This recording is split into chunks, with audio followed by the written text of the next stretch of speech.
Oh, hi, I didn't see you there. I was just blocking out the appropriation. How you doing, Uncle Mark? Hi. Welcome, have a seat here. These are Marc Jacobs glasses, by the way. Okay, look, if you're new here, hi, welcome. I am so happy you joined us. My name is Jackie Aina, and I don't think I've ever done a video like this on my channel ever before.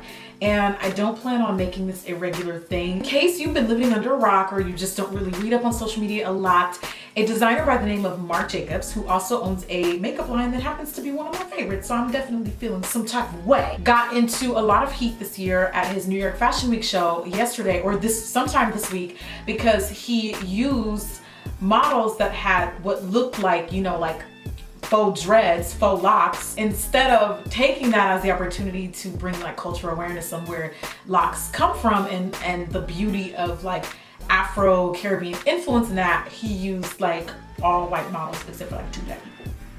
That was his quote, two black people. Pictures had surfaced on his Instagram and he had been like Insta-snap storying all of the behind the scenes, and Kendall Jenner was walking the show. I think, what's the old blonde girl name? I can't remember. Gigi Hadid was also in the show. So hey, get the point. I don't blame them. I don't necessarily blame them. In response to all of the draggery that was taking place on Instagram, Marc responded by saying, "And all who cry cultural appropriation,"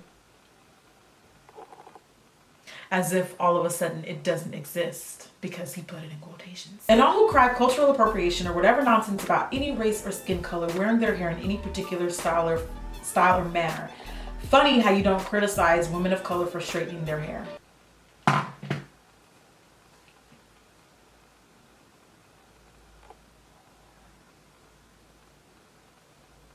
What?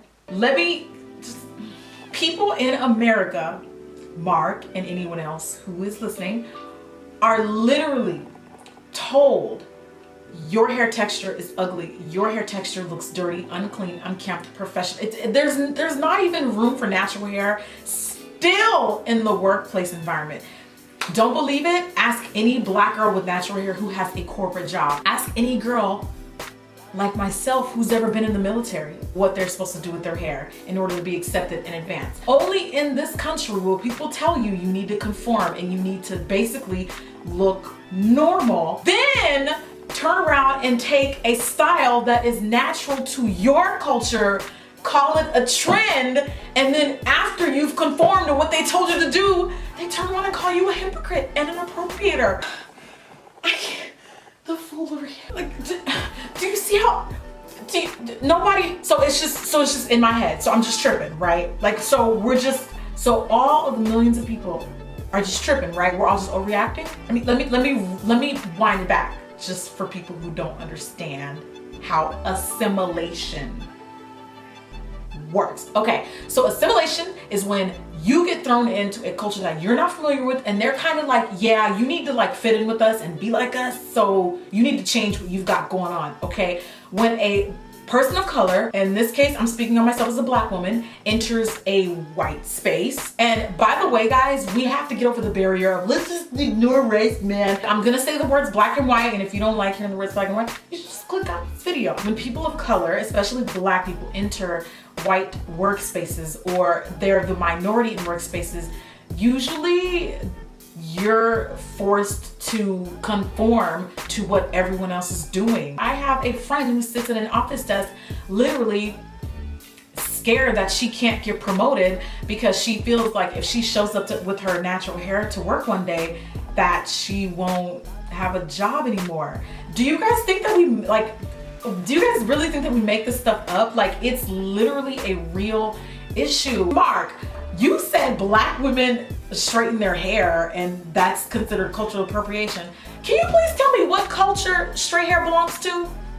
Because you do know that black women can be born with straight hair, right? You do know that there are people of color in Asia, for example, that are born with straight hair. So whose culture is that supposed to be appropriate? Right, because straight hair is not tied to one particular culture.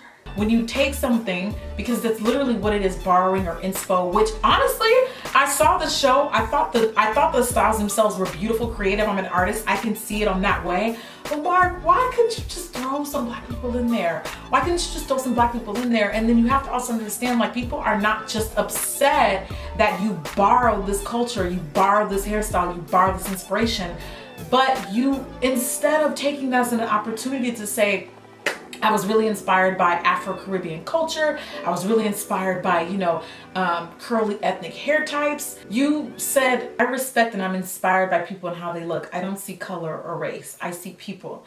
I'm sorry to read that so many people are so narrow-minded. Love is the answer. Love is the answer, and like, how's that relevant to anything? No, stop. Appreciation of all and inspiration from anywhere is a beautiful thing. Think about it. I know, but you know what's also a beautiful thing? It's also a beautiful thing when you embrace the black woman who has natural locks in her hair.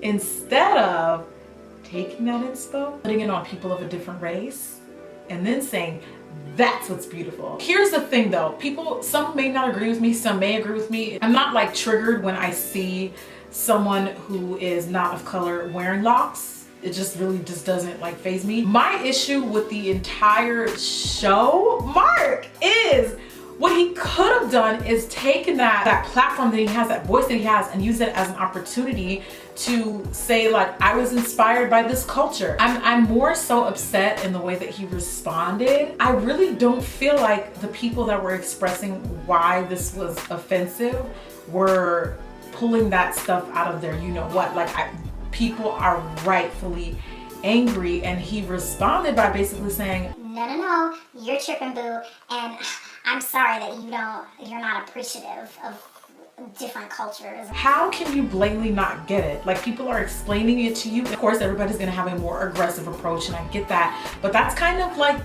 what you sign up for, being a person of influence, being a designer. The runway is the place for controversy. The runway is the place for political statements, taking a stand. What you need to do is take a page out of Zach Posen, because he apparently saw the value in being racially inclusive in his show, and he didn't do so in a way where he was like, oh, I'm the first. And he just did it, you know, and it was just appreciative, and people felt like, wow, it's nice to be included. We all know that the fashion and beauty industry, of all places, is the one place where it's not exactly the most inclusive. So for you to say to someone, I don't see color, yeah, I'm looking at your runway show and I don't see color either. So apparently you really are colorblind. Cultural appropriation is literally saying, it looks good on me, but it don't look good on you, boo-boo. What looks ghetto on me should not just look ghetto because I'm a black woman. It should look ghetto on everyone if that's the case. Okay, we can't pick and choose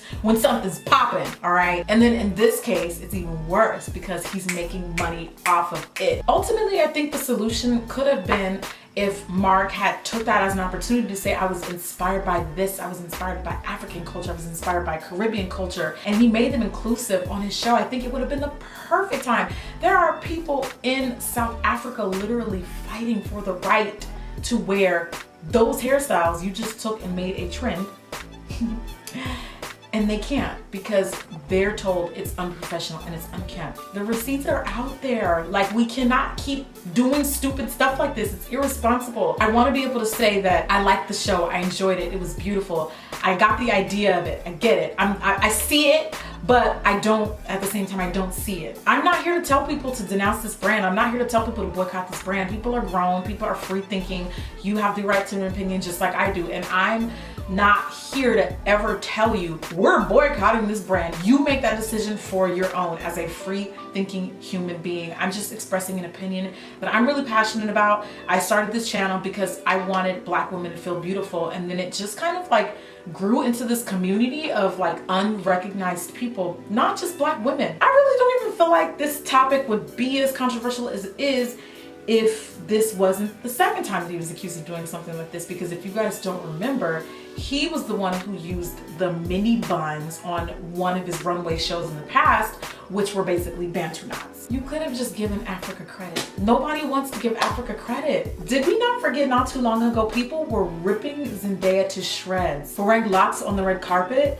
People said she smelled, people said she looked like she didn't shower, people said she looked like she smelled like weed. But when Marc Jacobs does it, brilliant. Why do you try to insult the intelligence of millions of intelligent Americans in this country? Why? Please don't use this as an opportunity to guilt trip me or anyone else. For those of us who actually buy from this brand, now's not the time. Like, I buy from a lot of different brands. This is just one of them. By the way, this full face is Marc Jacobs, except for the shadows and the lips. I'm just letting you know, people of color do check for your brand. You might not want to slap them in the face while they're doing that. Got it, Marc? Got it. And anybody else who wants to try it in 2016? Anyway, got a blast. Hey, but don't do this again though.